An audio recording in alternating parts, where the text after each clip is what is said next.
How to follow this course? Now, as I already mentioned in the introduction video, the course consists of the following parts: scales, chords, reading music, and improvisation. Normally, you would follow the course in the order of the lessons as they are, because later lessons build on the knowledge and the skills obtained in earlier lessons. Now, some of you might want to skip some lessons in order to go to the reading music and the improvisation part quicker, without doing the whole theory first. Well, that's perfectly possible. You could leave out the more difficult scales and chords and move on to the reading music and the improvisation part and come back later to the more difficult scales and chords.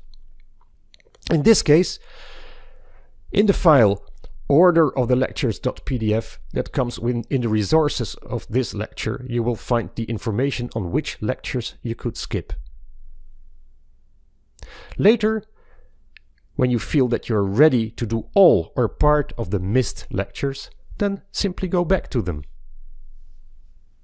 Another important notice to make is that I wanted to make the course so that everyone can follow it. That means that I take the time to explain things clearly and I repeat things. Now, it's very well possible that you pick it up quickly and you don't need a repetition. In case you know how it works and you don't need any more thorough explanation, well, of course, feel free to move on and skip the repetition.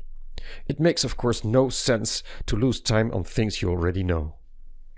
On the other hand, if you feel that it's too difficult to master a song or a scale or whatever for the full 100%, if you are making mistakes that are difficult for you to avoid, it doesn't matter so much.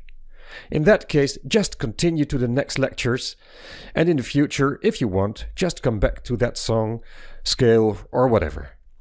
So just move on instead of feeling frustrated of a little thing that is too difficult to master.